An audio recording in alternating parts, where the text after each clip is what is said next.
오늘은 우리가 아주 잘 아는 말씀인 영과 진리로 예배한다라는 말씀에 대해서 같이 한번 생각해 보려고 합니다. 우리가 예수님을 믿는 사람들로서 또 그리스도인으로서 예배라는 것은 우리의 삶과는 뗄래야 뗄 수 없는 그런 것입니다. 또 우리는 축복으로 자유롭게 신앙생활할 수 있는 이런 나라에서 살아가면서 수많은 예배 속에서 말 그대로 예배의 홍수 속에서 우리는 살아가고 있습니다. 주일 예배, 수요 예배, 철야 예배, 오늘처럼 금요 예배, 새벽 예배, 구역 예배 등등 수많은 예배에 참석하면서 예배의 축복을 우리는 누리면서 살아갑니다. 그런데 그러다 보면 인간인지라 반대로 이 예배에 무뎌지기도 너무 쉬운 그런 세대 속에서 축복이 오히려 해가 될 수 있는 그런 세대에서 살아가고 있는 것 또한 사실입니다. 의례적으로 타성에 젖어서 아무런 생각이나 아무런 기대감도 없이 주일이 왔으니까, 금요일이 왔으니까 예배에 참석할 때가 없다고는 할 수가 없을 것입니다. 또 어떨 때는 예배가 너무나 좋기도 합니다. 찬양 속에 임하는 그 임재에 감격해하고 또 말씀이 꿀송이 같이 내 귀에 확확 들어오고 기도가 막 터져 나옵니다. 그래서 기쁨이 마음속에 있고 삶 속에서 그 예배의 능력이 이어집니다. 그러다가 또 어느 한순간에 그 예배의 감격이 싹 식어버립니다. 예배에 나아가기도 싫고 찬양은 시끄럽기만 하고 말씀은 귀에 하나도 안 들어와서 졸리고 기도는 어찌나 하기가 힘든지 안 나오고 눈꺼풀만 무거워지고 그러면 일주일의 삶이 신경질의 연속이 되고 매사에 되는 게 없는 것 같은 그런 기분으로 우리는 또 한순간에 살아가게 됩니다. 근데 오늘 본문에서 예수님이 예배에 대해서 가르치시면서 사용하신 표현이 14절에 보면 내가 주는 물을 마시는 자는 영원히 목마르지 아니하리니 내가 주는 물은 그 속에서 영생하도록 솟아나는 샘물이 되리라 이것입니다. 예수님을 나의 구주로 영접하여서 하나님의 생명이 내 영 속에 모셔드려졌으면 주님이 주시는 그 물을 마시는 자는 영원히 목마르지 아니하리다. 목마르지 아니할 것이다. 미래적인 예수님이 장담의 표현을, 확신의 표현을 하고 계신데 우리의 예배와 우리의 신앙이 만약에 왔다 갔다 한다, 오락가락한다, 그러면 말씀이 거짓말을 하고 있는 것입니까? 예수님이 거짓말을 하신 겁니까? 인간이니까 업다운도 있을 수도 있지, 슬럼프가 있을 수도 있지 뭘 그래, 이렇게 우리는 대답을 할 수 있겠지만 슬럼프도 한두 번이지 우리의 신앙생활과 우리의 모습을 정말 솔직하고 진지하게 정직하게 돌아본다면 이 영원히 목마르지 아니할 것이다 라는 이 말씀과 우리의 삶이 항상 일치한다라고 말하기는 쉽지 않을 것입니다. 그렇다면 우리가 예배하는 예배의 모습이 과연 올바른 예배인지 돌아보고 점검해 볼 필요가 있다라는 것입니다. 많이 들어보신 말이겠지만 이 진정한 예배, 참된 예배는 우리가 교회에 나와서 이렇게 함께 드리는 이 공예배의 이 틀을 뛰어넘는 우리의 삶 자체가 되어야 합니다. 그래서 이 말씀을 예배 그리고 특히 경배와 찬양에 중점적으로 사용하는 경우들이 있는데 오늘 여러분과 생각하고 싶은 것은 이 경배와 찬양 이것과는 전혀 상관없는 것입니다. 우리의 존재 자체, 우리의 삶 자체, 그리고 우리의 신앙 자체에 관해서 생각을 해보고 싶은 것입니다. 오늘 본문인 요한복음 4장 초반부를 보면 예수님께서 제자들과 함께 유대 지역에서 다시 갈릴리 지방으로 가시는데 예수님께서 의도적으로 사마리아를 통과하여서 가시기로 결정을 하십니다. 4장 3절과 4절의 말씀입니다. 그래서 사마리아 지역으로 들어가서 수가성이라고 불리는 그 동네에 가서 옛날에 야곱의 우물이 있었던 그곳에 주님이 앉으십니다. 때가 유대 시각으로 6시 정오입니다. 가장 뜨거운 시간 정오입니다. 그때 어떤 한 사마리아 여인이 이 가장 뜨거운 시간에 사람들의 눈을 피해서 물을 기르러 이 야곱의 우물에 나온 것입니다. 이 한 여인, 유대인들이 볼 때는 저 사마리아 사람 저거 이렇게 편견이 씌워져 있는 그런 사람이고 또 자기들의 입장에서는 그들 나름대로 예배라는 것을 정의를 해놓고 그렇게 예배하면서 살아가는 그 사람, 그 사마리아 여인을 찾아서 주님이 오늘 가신 것입니다. 그래서 이 여인에게 가서 예수님이 먼저 말을 거십니다. 먼저 말을 거시면서 물을 좀 달라, 그 여인과의 관계를 시작하십니다. 예배는, 그리고 우리의 신앙은 전적으로 하나님의 은혜 속에 있는 것입니다. 타락한 우리의 인간의 마음과 생각으로는 절대로 하나님께 먼저 다가갈 수가 없습니다. 오늘의 본문에서도 예수님이 먼저 말을 거시면서 이 관계의 시작을 주님이 주도하고 계십니다. 모든 것은 전적인 하나님의 은혜입니다. 우리의 신앙도 하나님께서 먼저 손을 내밀어 주셨고 우리와 관계를 시작하셨는데, 나에게 물을 좀 달라, 우리에게 무언가를 요구하고 계신다라는 것입니다. 오늘 이 사마리아 여인에게는 물을 달라라고 요구를 하셨습니다. 이 물은 이 사마리아 여인이 살아가는데 꼭 필요한 것입니다. 삶 자체나 마찬가지입니다.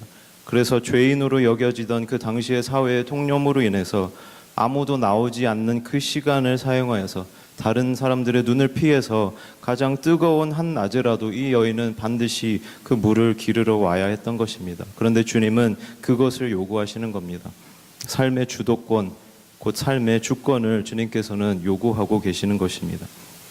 다시 표현하면, 여러분과 저에게 하나님께서 은혜로서 먼저 다가오시고는 나에게 네 마음을 좀 줄 수 있겠느냐, 너의 삶을 나에게 줄 수 있겠느냐 하고 물으신다라는 것입니다. 근데 왜 주님께서 그렇게 우리에게 물으시겠습니까? 간단합니다. 우리의 삶이 원래가 하나님의 것이었기 때문입니다. 원래가 하나님의 것이었기 때문에 하나님께서 그것을 나에게 줄 수 있겠느냐 물어보시는 겁니다. 하나님의 것인데 하나님의 것을 하나님께 드리지 않고 우리의 것처럼 붙들고 있으면 그 인생은 잘 될 수가 없는 것입니다. 삶을 주님께 온전히 드리고 주님의 길을 가겠다고 뛰어들지 않으면서 잘 되기를 바란다는 그 자체가 어불성설이라는 것입니다. 전기로만 사용할 수 있는 전기 제품을 하나 사가지고 설명서대로 코드에 꽂아서 쓰지 않고 나는 전기에 꽂지 않아도 잘 쓸 수 있어 하면서 고집 부리는 것과 똑같은 모습입니다.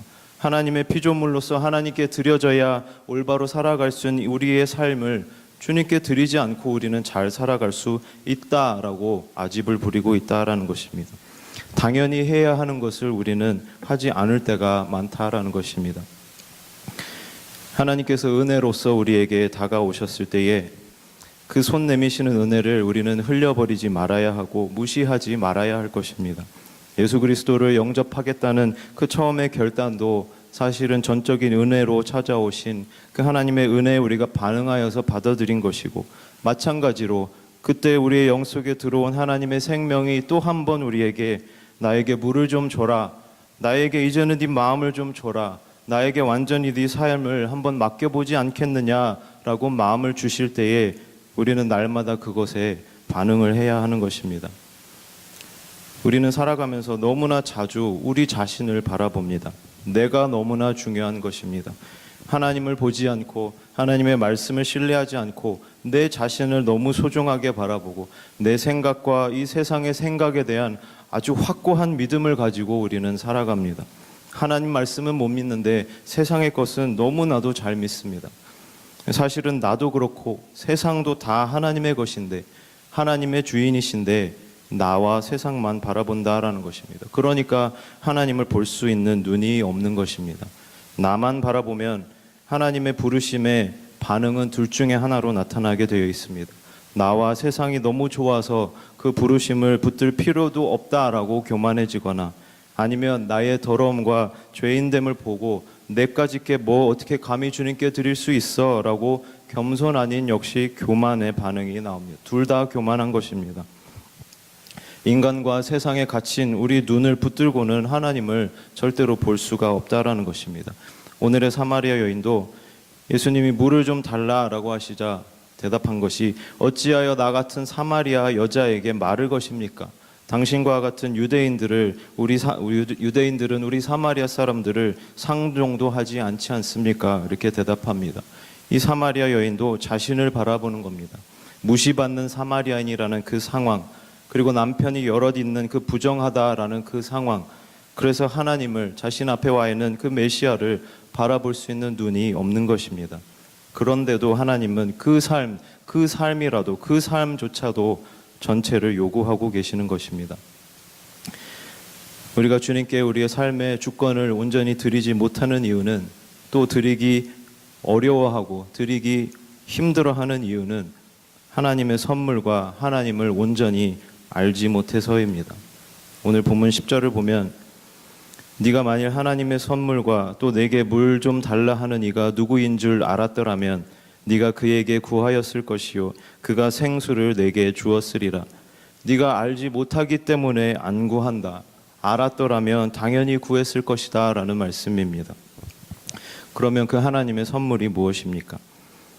13절과 14절에 보면 이 물을 마시는 자마다 다시 목마르려니와 내가 주는 물을 마시는 자는 영원히 목마르지 아니하리니 내가 주는 물은 그 속에서 영생하도록 솟아나는 샘물이 되리라. 우리를 향하신 하나님의 선물은 영원히 목마르지 않는 삶입니다. 온전한 만족의 삶, 온전한 기쁨의 삶입니다. 우리 인간은 모두 다 행복하기 원합니다. 행복하게 살고 싶어 합니다. 어쩌면 그것이 우리 인생의 가장 큰 핵심 원동력인지도 모릅니다. 행복하고 싶어서, 행복하게 살고 싶어서 이 세상에서 우리는 열심히 공부합니다. 또 열심히 일해서 돈을 모읍니다. 또 자녀를 낳아서 자녀가 잘 되는 것에 또 행복을 느끼고자 열심히 자녀를 키웁니다. 행복한 것이 좋기 때문에 또한 죽음도 사실은 두려워하는 것입니다. 그런데 우리가 추구하는 거의 대부분의 이런 행복은, 즐거움은 일시적이고 한시적이고 또 나아가서는 어리석은 즐거움입니다. 아무리 공부해도 만족은 오지 않습니다. 아무리 돈을 많이 모아도 만족은 오지 않습니다. 아무리 자녀에게 헌신해도 그 속에서 온전한 기쁨, 마르지 않는 기쁨은 오지 않습니다. 왜? 그 만족은 하나님께로부터만 오는 것이기 때문에. 그러니까 계속 다른 것을 우리는 찾아 헤매는 것입니다. 더 많은 것을 갖고 싶어 하는 것입니다. 또 새로운 것들을 찾고 다른 재미거리를 찾습니다. 하나님의 선물을 모르고 맛보지 못하기 때문입니다. 하나님의 이 선물은 많은 경우에 우리가 잘못 생각하는 것처럼 예수 믿고 구원받는 것 그 자체에 끝나는 것이 절대로 아닙니다. 온전한 만족, 온전한 기쁨, 영원히 마르지 않는 삶, 그것을 누리는 것까지가 사실은 하나님의 선물입니다. 그런데 너무 자주 우리는 구원받는 것 그 자체에만 만족하고 끝나버릴 때가 많습니다. 그러니까 온전히 목마르지 않는 그 삶이 우리의 모습 속에 이루어지지 못하는 것입니다. 분명히 말씀은 우리에게 내가 주는 물을 마시는 자는 영원히 목마르지 아니하리니 목마르지 아니할 것이다. 네가 더 이상의 그 공허함이 없을 것이다. 네 삶에 더 이상의 그 궁핍함이 없을 것이다. 온전히 목마르지 아니할 것이다. 그리고 그 물이 네 속에서 영생하도록 솟아나는 샘물이 될 것이다 라고 말씀은 분명히 우리에게 이야기를 합니다. 그렇다면 우리 삶 속에서 이러한 온전한 만족이 없다, 또 이 온전한 만족을 알아가고 있지 못하다, 그러면 둘 중에 하나인 것입니다. 말씀이 잘못되고 하나님이 틀렸거나 아니면 내가 틀렸거나 둘 중에 하나인 것입니다. 근데 저와 여러분 동의하실 거라고 믿는 것은 둘 중에 뭐가 틀렸는지는 우리는 답을 알고 있습니다. 그러면 그 하나님이 주시는 그 온전한 만족을 누리기 위해서는 무엇이 필요하다라고 주님이 말씀하십니까? 오늘 본문 15절에서 사마리아 여인이 말을 합니다. 그런 물을 내게 주사 목마르지도 않고 또 여기 물 길러 오지도 않게 하소서. 아직까지도 여전히 자기의 생각대로 반응하는 것입니다. 이 낮에 사람들의 눈을 피하는 거 이거 그만하고 싶습니다. 그럼에도 불구하고 주님은 그 작은 반응에도 답을 허락하고 계십니다. 그 답이 무엇이었습니까? 가서 네 남편을 불러오라입니다. 나는 남편이 없습니다 라고 이 여인이 대답을 한 것처럼 이 여인에게는 남편이 5명이 있었고 또 지금도 또 새로운 남편이 있지만 다 남편이 아닙니다. 부정한 방법으로 남자와 함께 살고 있다라는 뜻입니다. 쉽게 말해서 죄 속에 있다라는 것입니다. 근데 주님은 그것을 인정하라고 말씀을 하시는 겁니다. 너의 그 부정함을, 너의 그 죄인됨을 인정해라. 말씀대로 살지 못하고 있음을 깨닫고 그것을 인정하고 나에게 나아오라. 그래야 그 죄를 씻어주실 수 있는 그 주님이 그 죄를 씻어주시고 영원히 목마르지 않는 물을 주실 수 있다라는 것입니다. 이것이 율법 말씀의 첫 번째 역할인 것입니다. 하나님이 우리 성도에게 원하시는 그 삶의 모습이 되는 그 기준을 따라서 우리의 힘으로는 절대로 그렇게 살 수 없고 절대로 하나님의 은혜가 필요하구나, 이것을 인정하게 되는 것이 말씀의 첫 번째 역할입니다. 이 율법과 말씀의 기준을 가지고 내 삶을 날마다 돌아보되 역시 나는 안 되는구나 포기하고 그냥 구원받았으니까 이것만 해도 어디야, 이것이 아니라 아직까지 내 모습이 이 말씀과는 많이 다르구나, 그것을 인정하고 그렇기 때문에 주님 앞에 매달려야 한다라는 것입니다. 주님, 이 말씀대로 내가 살기 원합니다. 이것이 말씀이니까 내가 이 말씀이 진리임을 믿고 이 말씀을 붙들어 봅니다. 나에게 남편이 5 있지만 내가 여전히 죄된 본성 가운데 있지만 그럼에도 불구하고 당신의 말씀의 약속에 따라서 일어서 보기 원합니다. 그것이 말씀을 인정하고 말씀을 붙드는 삶입니다. 오늘 사마리아 여인도 예수님의 이 말씀을 듣고 고백한 것이 내가 보니 당신은 선지자입니다 라고 했습니다. 선지자, 하나님의 말씀과 하나님의 지식을 먼저 알고 전하는 자, 선지자, 당신은 하나님의 말씀을 전하는 자인 줄을 내가 인정합니다. 하나님의 말씀과 그 말씀 앞에 내 죄인됨이, 내 무지함이, 내 연약함이 드러나고 하나님의 말씀을 인정하고 나아올 때 그제서야 사실은 진정한 예배가 시작되는 것입니다. 이 예배라는 단어는 종이 주인에게 문안할 때 존경의 표시로 발에다가 입맞춤 할 때 썼던 그런 단어입니다. 오늘 우리가 예배하면 쉽게 떠오르는 주일 11시경에 이러이러한 순서로 진행되는 거, 그거는 단지 하나님을 예배하는 것을 돕기 위해서 인간이 만들어낸 순서지 엄밀히 말하면 예배 자체와는 상관이 없는 것입니다. 하나님이 하나님 되심을 온전히 인정해드리고 나는 그분 앞에 정녕 아무것도 아닌 자라는 것을 인정할 때에 비로소 예배가 시작되는 것이지, 어떻게 보면 그 전에는 진정한 예배가 아니라는 것입니다. 다시 말씀드리지만 교회에 세팅된 공예배 이 개념을 이야기하는 것이 아닙니다.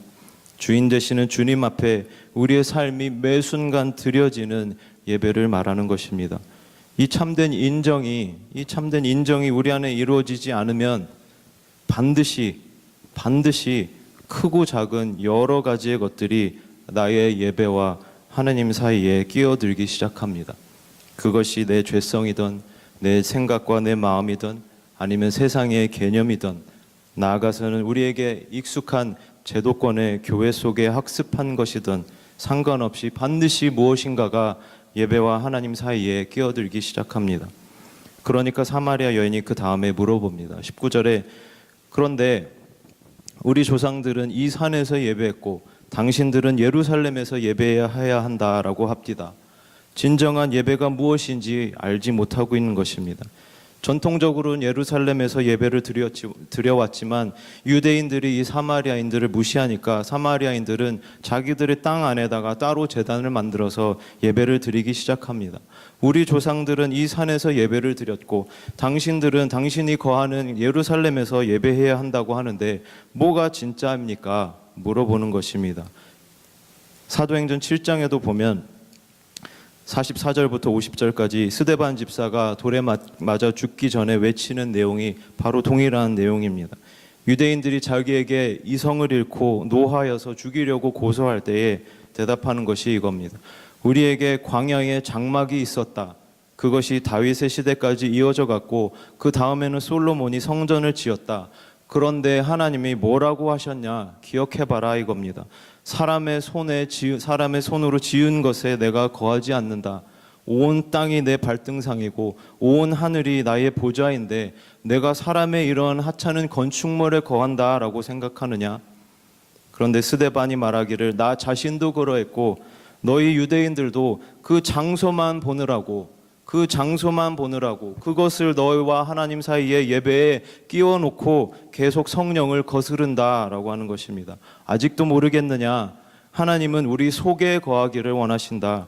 우리와 함께 거하기를 원하신다. 하나님께서 우리에게 네 마음을 나에게 줘라, 나에게 물을 좀 달라 하신다. 스데반이 외친 내용입니다.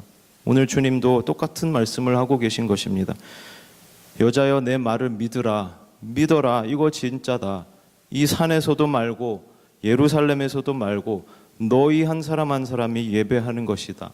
장소가 문제가 아니다. 예배의 모습이 문제가 아니다. 네 신분이나 네 상태도 문제가 아니다. 예배는 영과 진리로 드리는 것이다 라고 주님이 말씀하시는 것입니다. 아버지께 참되게 예배하는 자들은 영과 진리로 예배할 때가 오나니 그날 반드시 오게 될 것이다. 그런데 그 날이 언제냐? 22절에 보면 너희는 알지 못하는 것을 예배하고 우리는 아는 것을 예배하노니. 왜 이 사마리아인이 진정한 예배를 드리지 못한 것입니까? 하나님을 알지 못했기 때문에. 여기 나오는 우리가 아는 것을 예배하노니에서 우리는 사마리아인의 반대격인 유대인들을 이야기하는 것이 아닙니다. 진정으로 하나님을 인정하고 삶의 주권을 주님께 드리고 주님의 철저한 종된 자들을 이야기를 하는 것입니다. 하나님을 진정으로 아는 자들, 또 알아가기를 몸부림치는 그런 자들을 말하는 것입니다. 우리는 아는 것을 예배한다. 영과 진리로 예배하게 되는 때가 오는데 그 때가 언제냐? 너희도 곧 이때 우리처럼 아는 것을 예배하게 될 때, 아는 것을 예배하게 될 때 진정으로 예배하게 된다. 하나님을 알고 하나님의 선물을 알고 그것 선물을 주시는 그 분을 알게 될 때 하나님을 진정으로 영과 진리로 예배하게 된다라는 것입니다. 하나님을 예배하기 위해서는 하나님을 먼저 알아가야 하는 것입니다. 저와 여러분들은 하나님을 아십니까? 아니면 하나님에 대한 지식을 아십니까? 24절에 하나님은 영이시니 예배하는 자가 영과 진리로 예배할지니라. 하나님은 영이십니다. 그 말은 우리의 인간의 생각, 육신의 것으로 하나님을 올바르게 예배할 수 없다라는 것입니다. 예배하는 자가 영과 진리로 예배해야 한다. 여기 쓰인 이 영어로 보면 대문자로 쓰여 있지 않습니다. 종종 성령으로 많이 해석하는데 저는 그렇게 생각하지 않습니다. 우리의 영의 사람을 이야기를 하는 것입니다. 우리의 새 사람을 이야기를 하는 것입니다. 물론 예수님을 구주로 영접하면 우리의 영은 성령과 연합하면서 거듭남을 경험합니다. 그런데 말 그대로 그것은 태어나기만 한 것입니다.